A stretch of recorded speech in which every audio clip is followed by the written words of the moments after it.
Conduje desde Cádiz hasta Salamanca, con el corazón latiendo como si llevara dentro una campana, en el asiento del copiloto, cubierto con una manta de lana.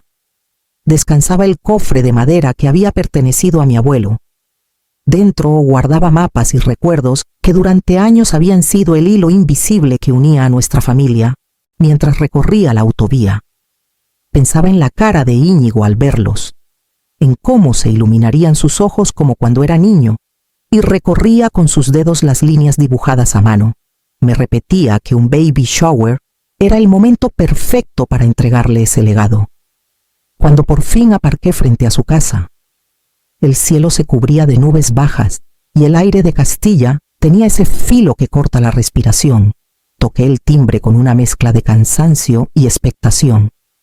Fue Rocío quien abrió. Vestía con un vestido verde esmeralda y me miró con un gesto que no logré descifrar del todo, antes de que pudiera saludarla. Soltó con una sonrisa seca: «Ah, la fiesta fue ayer, solo familia». Sentí cómo se me aflojaban las piernas. Con un nudo en la garganta le pregunté qué quería decir, pero ella se limitó a encogerse de hombros. Entonces, como si quisiera rematar su frase, giró un poco la cabeza hacia el salón. Por la rendija pude ver a una mujer mayor sentada en la mesa principal, rodeada de copas y platos aún sin recoger. Rocío me siguió la mirada y añadió, con naturalidad cortante: «Mi verdadera madre». No dijo nada más. Se quedó en el umbral bloqueando el paso. Y yo comprendí que no iba a dejarme entrar. Desde dentro llegaban risas y el tintinear de brindis. Mis manos apretaban la caja como si en ella me sostuviera a mí misma. La vergüenza ardía en mi rostro. Pero nadie salió a recibirme. Ni Íñigo. Ni un mensaje. Ni una palabra. Volví al coche. Allí me quedé, con el cofre en el regazo, escuchando el murmullo de una celebración a la que nunca había sido invitada. Afuera el viento agitaba las ramas, y dentro de mí empezaba a gestarse un silencio que pronto se transformaría en otra cosa, en una decisión que me acompañaría hasta la siguiente parada de mi viaje. La carretera me llevó hasta un pequeño motel de las afueras. Con un letrero de neón que parpadeaba a ratos, aparqué sin prisa, como si cada minuto que se alargaba fuera una forma de huir de lo que acababa de ocurrir en Salamanca, en la habitación, apenas iluminada por una lámpara tambaleante. Dejé la caja sobre la cama. Mis manos tardaron unos segundos en decidirse a abrirla, como si la madera guardara no solo recuerdos, sino también una respuesta que temía escuchar. Al levantar la tapa, apareció lo que tantas veces había cuidado como si fuese un tesoro: 3 mapas dibujados a mano por mi abuelo en la posguerra. Había trazado rutas secretas de arrieros en Sierra Morena, senderos que permitieron sobrevivir a nuestra familia en tiempos de escasez. Los pliegues del papel, amarillento por los años, todavía guardaban el olor a cera y a tinta antigua. Pasé los dedos por aquellas líneas torcidas y sentí la vibración de una memoria que se negaba a morir. Recordé a Íñigo cuando era niño. Se sentaba en mi regazo y me pedía una y otra vez que le contara las mismas historias: dónde se dividía el río, dónde había levantado un campamento su bisabuelo, dónde crecían los campos de algodón antes de la guerra. Sus deditos seguían los caminos como si fueran ríos vivos, y yo pensaba que, cuando llegara el momento, él sería el guardián natural de esta herencia. Ahora esas manos que un día temblaban de curiosidad ya no pedían nada, ni siquiera una llamada. La caja que debía entregarle se había convertido en un fardo de silencio, en un peso más que en un regalo. Me tumbé en la cama y comprendí lo absurdo del viaje: 9 horas de ida y 9 de regreso para encontrarme con una puerta cerrada. Sin embargo, mientras observaba los mapas extendidos frente a mí, empecé a intuir que aquello no era un final. Tal vez ya no fueran simples recuerdos. Tal vez esos papeles eran algo más: piezas de poder, capaces de cambiar lo que hasta entonces había parecido inamovible. El regreso a Sevilla fue más pesado que la ida. No eran las horas de carretera ni el cansancio acumulado en la espalda. sino la certeza de que algo se había quebrado sin remedio. Al llegar a casa, dejé la caja de mapas en el aparador y me obligué a preparar un café, como si el ritual pudiera devolverme algo de normalidad. Pero el silencio me envolvía con una densidad insoportable. Abrí el viejo armario donde guardaba los álbumes de fotos. Busqué entre páginas amarillentas hasta dar con una imagen reciente, tomada en el Real Jardín Botánico de Madrid. En ella estábamos Íñigo, Rocío y yo, sonriendo bajo un magnolio. Recuerdo perfectamente aquel día, un sol tibio, un paseo sin prisas, la ilusión ingenua de creer que aún había espacio para mí en su nueva vida. Sin embargo, al mirar la foto con calma, el aire se me atascó en la garganta. La imagen estaba cortada con precisión. La mitad donde aparecía mi cuerpo había desaparecido, como si yo nunca hubiera estado allí. Íñigo y Rocío quedaban intactos, abrazados, sonrientes, mientras yo había sido borrada del encuadre de un tijeretazo cruel y premeditado. No era un descuido, no era un mal recorte. Era una declaración silenciosa, la confirmación de que mi ausencia no era casualidad, sino un acto elegido. Sentí una punzada de rabia, pero también un frío más hondo, el de comprender que para mi propio hijo yo ya era prescindible. El silencio de Íñigo era más ensordecedor que cualquier grito. No había insultos, no había reproches directos, solo ese vacío calculado, ese borrado lento que dolía más que cualquier palabra. Guardé la foto en el mismo lugar, pero ya no era un recuerdo. Se había convertido en prueba, una prueba de que el pasado que intentaba conservar no existía más que en mis manos. Cerré el álbum con fuerza y volví a mirar la caja de mapas, consciente de que tarde o temprano tendría que abrirla de nuevo para descubrir qué papel jugarían en lo que estaba por venir. Una semana después, el cartero dejó en mi buzón un sobre blanco con letras doradas. Al abrirlo, descubrí la invitación a la boda de Íñigo y Rocío en Toledo. Leí despacio, como si mis ojos necesitaran confirmarlo. Ceremonia únicamente. No habrá recepción. Era una forma elegante de decirme que no habría asiento para mí en la mesa, que mi presencia solo se permitía en la periferia, bajo la solemnidad de un rito al que ya llegaba como extranjera. Me senté en la cocina con el papel entre los dedos, sintiendo una humillación que, sorprendentemente, traía consigo una claridad nueva. Aquel gesto tan pulido, tan medido, me dejó desnuda frente a una verdad que llevaba tiempo negando. Ya no formaba parte de su vida.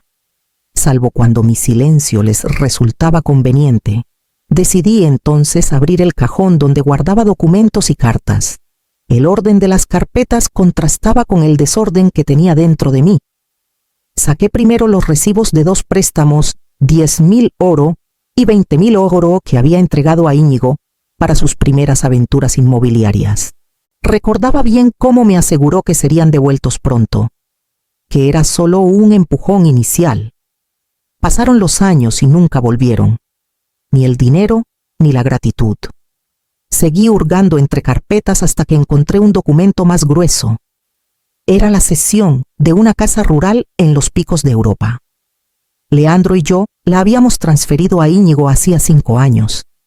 Convencidos de que la cuidaría y la mantendría en la familia, firmamos con la esperanza de darle un futuro, de que ese rincón de piedra y madera siguiera siendo un refugio para las generaciones venideras. Pero al sostener ese papel en mis manos, un presentimiento me recorrió como un escalofrío. Algo no cuadraba. La ausencia de noticias sobre la casa, el silencio de Íñigo cada vez que le preguntaba, la manera en que esquivaba el tema. Todo me decía que aquel refugio podía haber desaparecido ya de nuestras manos sin que yo lo supiera. Guardé los documentos sobre la mesa, con el corazón encogido, sabiendo que muy pronto necesitaría mirar más hondo para descubrir qué había hecho mi hijo con aquel legado.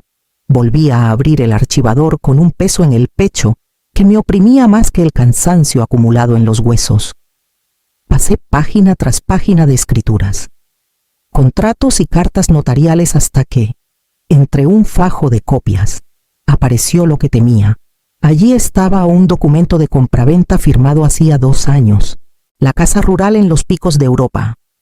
La misma que Leandro y yo habíamos entregado con confianza a Íñigo. Figuraba ahora a nombre de un tercero. El precio era exacto, el sello de la notaría legítimo, pero la firma que aparecía junto a la de mi hijo no era mía.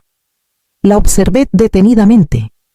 Comparándola con mi propia rúbrica en otros papeles, tenía las curvas torcidas, los trazos forzados. Como imitando sin éxito el pulso de mi mano, reconocí en ese instante la magnitud de la traición.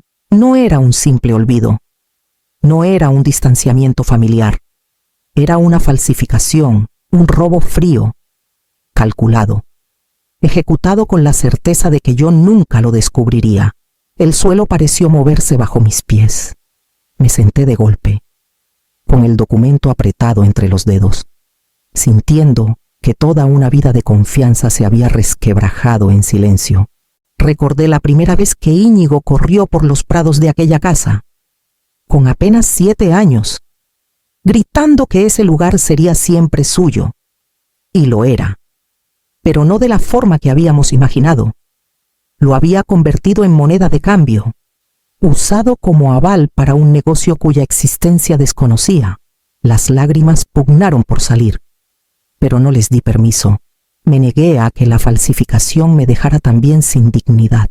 Respiré hondo, doblé el documento con cuidado y lo guardé en una carpeta aparte. No sabía aún cómo ni cuándo, pero comprendí que había llegado el momento de dejar de callar. La traición ya no era abstracta ni emocional. Tenía papel timbrado, firmas falsas y el sello de una notaría, y yo, más que nunca, necesitaba encontrar la forma de enfrentarme a lo que había descubierto, aunque me costara reconocer que mi propio hijo era el artífice de esa mentira. Abrí un cajón que llevaba años sin tocar. Entre pañuelos de lino y cartas amarillentas, encontré un sobre cerrado con mi nombre escrito a mano. Reconocí al instante la caligrafía de Leandro. El corazón me dio un vuelco.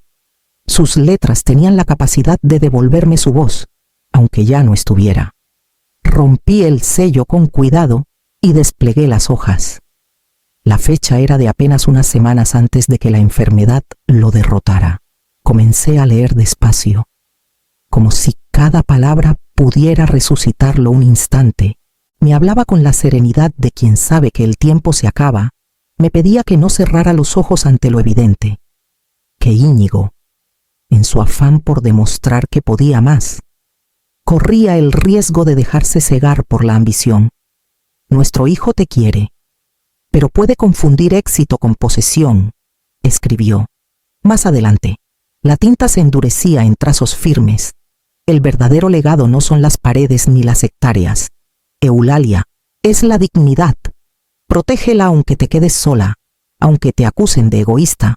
Lo que construimos juntos vale más que cualquier firma sobre un papel. Al leer esa frase, las lágrimas que antes había contenido brotaron sin permiso. No era llanto de derrota, sino de reconocimiento. Leandro me hablaba desde el pasado para sostenerme en el presente. Había visto lo que yo me negaba a aceptar y me había dejado una brújula para cuando me perdiera. Doblé la carta y la apoyé sobre la carpeta donde guardaba la prueba de la falsificación. Sentí que ya no estaba sola en este combate. Su mano seguía guiando la mía. Su voz me pedía resistir y no entregar lo poco que aún quedaba intacto. Aquella carta no era solo un consuelo, era un mapa moral. Si los mapas de mi abuelo trazaban caminos de montaña, este trazaba el sendero para atravesar la tormenta que tenía delante. Inspiré hondo. Guardé el sobre junto a los documentos y me prometí que no me detendría. Al día siguiente, buscaría a alguien capaz de convertir mi indignación en una estrategia real. A la mañana siguiente, tomé un tren hacia Oviedo con la carpeta de documentos bien sujeta contra el pecho. Durante el trayecto, repasé una y otra vez cada detalle, la firma falsificada, la escritura de compraventa, la carta de Leandro. Todo se mezclaba con un nudo de rabia y una determinación que ya no podía contener. Al llegar, busqué el despacho de Maite Ardanaz, una abogada que me habían recomendado por su experiencia en herencias irregulares. El edificio era sobrio, con muros de piedra y ventanas altas. Subí las escaleras y, al entrar en su oficina, me recibió una mujer de mirada serena y gesto seguro. No necesitó demasiadas explicaciones, bastó con que le extendiera los papeles para que comprendiera la gravedad. Maite leyó en silencio, pasando las hojas con una calma que contrastaba con la tensión de mis manos. Cuando terminó, levantó la vista y me dijo con firmeza que había base suficiente para denunciar un fraude patrimonial. No solo han manipulado documentos, también han utilizado la propiedad como aval sin su consentimiento. Esto no es un malentendido, es un delito, afirmó. Sentí que por fin alguien ponía en palabras lo que yo llevaba gritando por dentro. El peso en mis hombros se alivió apenas un poco, lo justo para dejarme respirar. Antes de dar por terminada la reunión, Maite se inclinó hacia mí y, con un tono más íntimo, me confesó algo que no esperaba hacía años. Su propio hermano le había arrebatado un terreno en Navarra. Aprovechando su confianza y su ausencia prolongada en el extranjero. Cuando leí su caso, recordé el mío. No solo voy a defenderla como abogada, lo haré también como mujer que sabe lo que significa que tu propia sangre te niegue lo que es tuyo. Nos quedamos en silencio, pero ya no era el silencio pesado de la humillación, sino uno que tendía un puente. Por primera vez en mucho tiempo, sentí que no estaba luchando sola. Al salir del despacho, la carpeta ya no me parecía un lastre, sino un arma legítima. Y en mi mente empezó a tomar forma la idea de un enfrentamiento inevitable con Íñigo y Rocío. Acepté la invitación a cenar en su casa con una calma que a mí misma me sorprendía. No era ingenuidad, era preparación. Llevaba en el bolso la carpeta que Maite había organizado con los primeros informes legales, pruebas claras de la compraventa, del aval fraudulento y de la falsificación. Íñigo y Rocío me recibieron con sonrisas tensas, como si el aire estuviera lleno de un polvo invisible que todos fingíamos no respirar. La mesa estaba bien servida, platos humeantes y copas de vino esperando ser alzadas. Pero mi apetito se había quedado en otra parte. Conversamos sobre banalidades del tiempo, los trabajos, las próximas vacaciones, hasta que supe que había llegado el momento. Saqué la carpeta, la coloqué frente a mí y, mirándolos fijo, dije con voz firme: he leído todo. No era olvido, fue falsificación. El silencio que siguió fue tan denso que el tic-tac del reloj se volvió insoportable. Íñigo se removió en la silla. Evitó mi mirada y jugó con el tenedor como si las palabras pudieran borrarse si él no las reconocía. Fue Rocío la que se apresuró a hablar. Eulalia, no lo entienda mal. Era por el bien de la familia.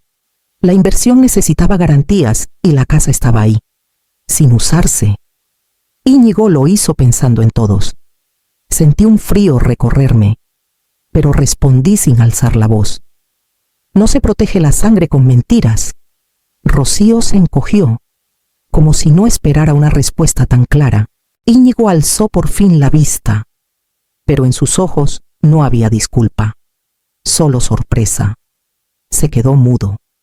Atrapado entre la vergüenza y el miedo, me levanté con calma. Recogí la carpeta y la guardé de nuevo en el bolso. Había dicho lo que necesitaba decir, y ellos habían escuchado lo que no querían oír. La mesa seguía puesta, pero la cena había terminado para mí, al cerrar la puerta tras de mí. Sentí que el enfrentamiento apenas comenzaba, y que las siguientes semanas decidirían de qué lado se inclinaba la balanza. La notificación judicial llegó una mañana gris, con el sello del juzgado y la frialdad de las palabras oficiales. El juez había concedido medidas cautelares. La casa rural volvía provisionalmente a mi nombre. Y además, Íñigo y Rocío tenían 60 días para abandonar la vivienda en Sevilla, que creían tan suya. Leí el documento varias veces, como si la tinta pudiera desvanecerse en cualquier momento. Pero no, Allí estaba por primera vez en mucho tiempo, la justicia se inclinaba de mi lado. Los días siguientes la casa se transformó en un territorio extraño. Aparecieron cajas de cartón en los pasillos, algunas medio llenas, otras olvidadas en un rincón. El ruido de los armarios abriéndose y cerrándose se mezclaba con un silencio tenso, casi hostil. Nadie hablaba más de lo necesario, ni una disculpa, ni un intento de reconciliación. Solo miradas esquivas y puertas cerradas. Yo, en cambio, empecé a respirar distinto. Cada jornada que pasaba, recuperaba un fragmento de paz. Ya no me quedaba esperando llamadas que nunca llegaban, ni me esforzaba por mantener conversaciones que solo desgastaban. Por las noches, sacaba los mapas de la caja y los extendía sobre la mesa. Los miraba como si fueran ventanas a otro tiempo, como si las líneas trazadas a mano me recordaran que aún existían caminos que no habían logrado arrebatarme. Observaba a Íñigo moverse por la casa con la sombra de alguien que sabe que el suelo se le está escapando bajo los pies. Rocío, en cambio, parecía atrincherada en un silencio altivo, como si todavía confiara en que todo se resolviera a su favor. Yo no los juzgaba en voz alta. El juez ya había dictado la primera palabra, y el resto estaba en marcha, mientras ellos empacaban pedazos de una vida construida sobre mentiras. Yo comenzaba a imaginar otra clase de herencia, una que no se midiera en metros cuadrados ni en escrituras. Y aunque no sabía aún cómo darle forma, intuía que mi verdadera victoria no acabaría cuando la casa quedara vacía, sino cuando decidiera qué hacer con lo que aún estaba en mis manos. El plazo terminó sin dramatismos. Íñigo y Rocío se marcharon una mañana sin despedidas, sin lágrimas ni abrazos. Vi cómo cerraban la puerta con un golpe seco y, por primera vez en meses, la casa quedó en silencio. No era un vacío doloroso, sino una calma limpia, como si las paredes pudieran por fin respirar conmigo. Pocos días después, viajé sola hasta la casa rural.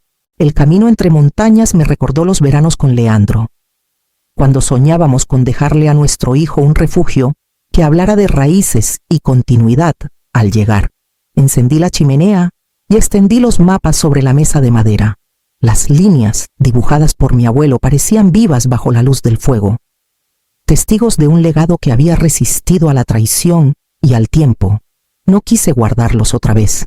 Aquella noche decidí donarlos al Archivo Histórico de Asturias, con una condición clara: que fueran usados para formar a mujeres mayores en talleres de memoria oral y patrimonio.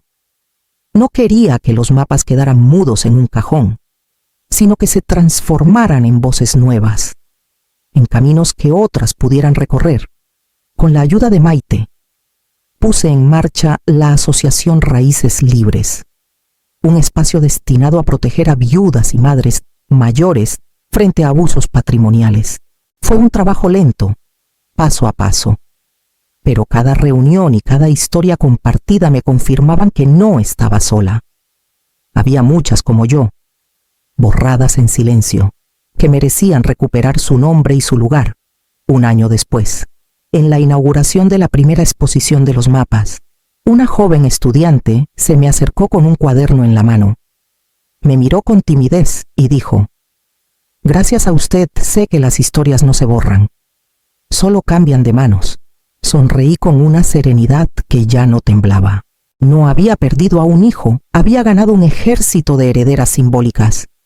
Y en ese instante comprendí que mi victoria no estaba en conservar paredes, sino en haber convertido la herida en un legado compartido que nadie podría falsificar jamás.